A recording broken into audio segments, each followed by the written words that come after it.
Whoa, hey, how are you guys doing? Nate Polmateer here. Thanks for coming back to my channel. My channel is all about personal finance, investing, cryptocurrency, how to kind of manage your life. And one of the things that I like to do is just share some knowledge with you and just share different things, different parts of my life, maybe different side hustles. And this week is no different. This week, we are gonna be talking about 7 money habits that you can start right now. But more importantly, the reason why I brought this up is because I saw this article this week from CNBC about a 34-year-old that is on track to make $1 million to become a millionaire by the time she's 40. And today we're gonna talk about how she's doing that. Let's go and get into it right now.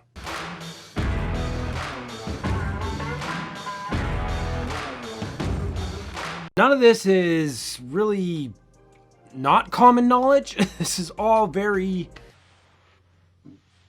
common knowledge. So if you want, you can check out the article, read it for yourself.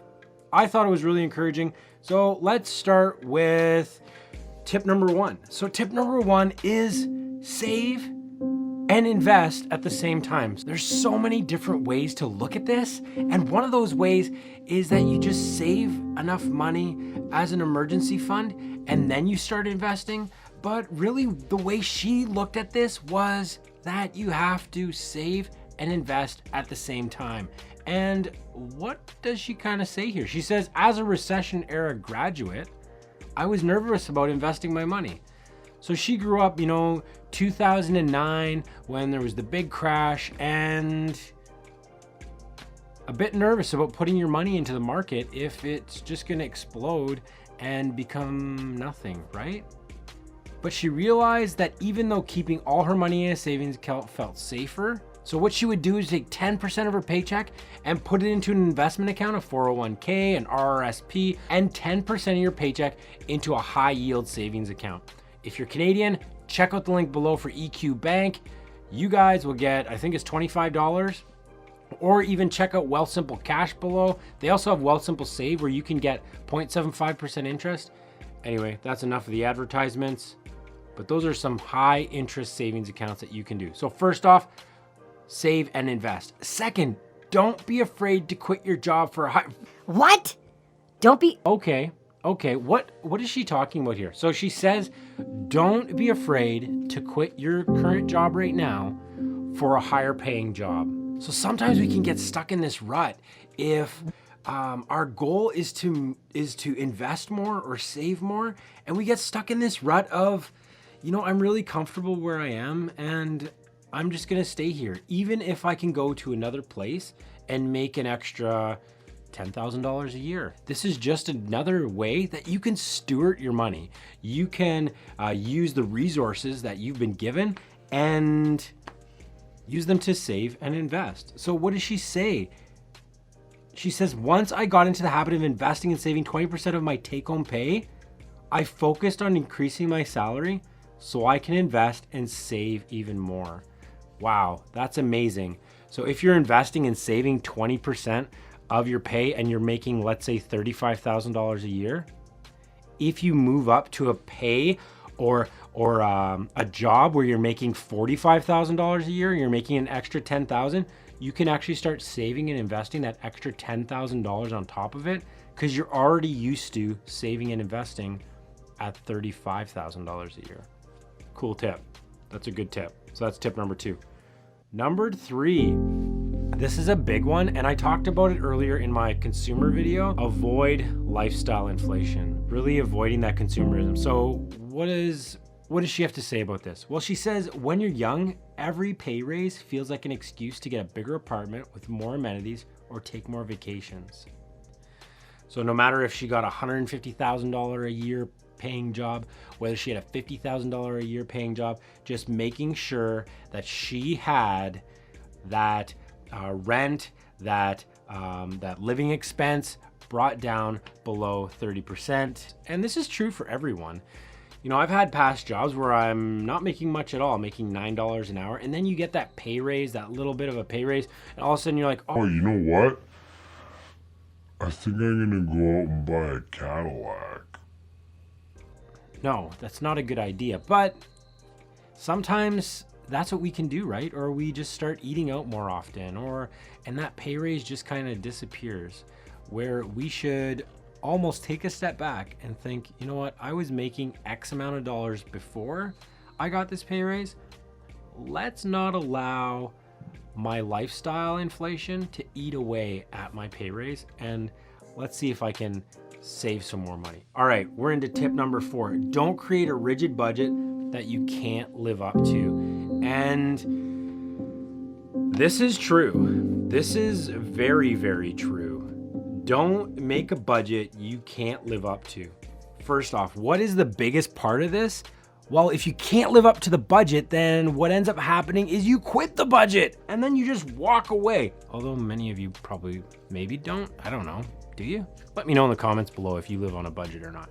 So don't make your budget so rigid that life just becomes not fun anymore. And you're just kind of like, Really? We gotta talk about the budget again? it has to be a little bit flexible. There has to be some ebb and flow to this so that you can actually live life and don't feel guilty about it, right? Tip number 5. We're getting close to the end here. Only 3 more tips left. So tip number 5, build professional relationships early on in your career. Oh, this is an interesting one. As an introvert, she dreaded going to big conferences and networking events. And she said she was much better at nurturing relationships one-on-one, which she believed was just as effective as trying to socialize in these big events. So she still keeps in touch with friends as well as current and former colleagues. This is a great way. So what is her goal here? Her goal is to have $1 million net worth by the time she's 40. Well, this makes sense. If you're networking and you're looking for a better job later, there are people within a network that you can utilize, that you can leverage. This doesn't mean that every relationship that you have and that you make, you should be like, How can I leverage this person? No, that's mean. You should still be aware of the different people in your lives and looking to be able to either save money in the long run or some way or another, maybe even helping your career path in the future. Tip number 6. This is interesting. Keep tabs on your credit report every month.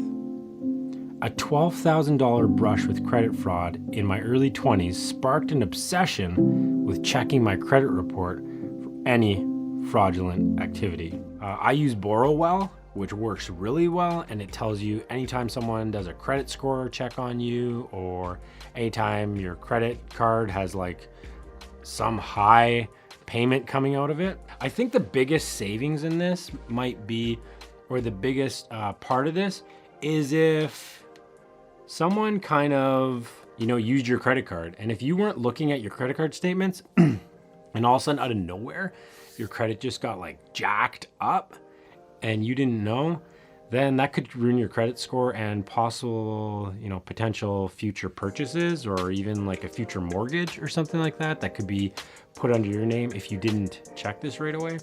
I do advise this. Some of these sites even have great tips. Now know that they're just filled with like so much advertising. It's just like, do you want a new credit card? Do you want a new credit card? Hey, we have this loan for you. Hey, check out this credit card. You're like, man, I'm trying to pay my debt down and Well, I don't have an Aeroplan card yet. just be careful with these kinds of things. But yeah, it is a great idea. And I think she's right. It is a great idea to be checking your credit constantly and just making sure that no one's using your card, using your name, your social insurance number, or any of those things. Tip number 7, and this might come as a bit of a surprise. And with this, I want to say I am not a financial advisor. This by no means is financial advice. I am actually like in my basement of our new home, giving advice here. So we're going through this article. So don't take advice from an internet guy. What does she say tip number 7 is? Tip number 7 is hire a financial advisor.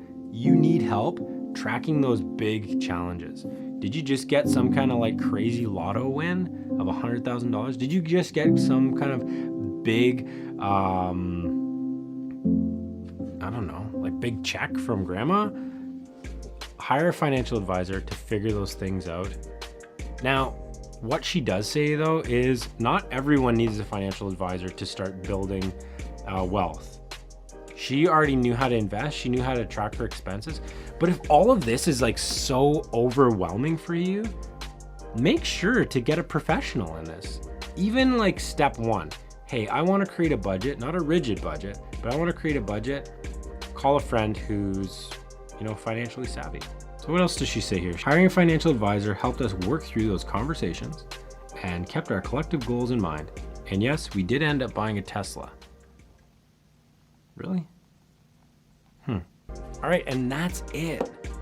7 tips. I hope this is gonna get you guys started, and maybe just 1 or 2 of these are gonna work for you. Maybe you just need to get away from that crazy rigid budget where all you do is count pennies every day and like yell at your partner. Hey! Did you just go to Dairy Queen and spend $3? You're grounded. No. Maybe I'm the only one that's like that. Not really, but try to get some of these things under control, right? And try to like use some of these tips. Maybe you'll use all 7. Maybe not. I just thought this was a great article to share with you guys. Check out my other videos. Here. I think here. Yeah, I think that's about it. I'll see you guys next week. Bye.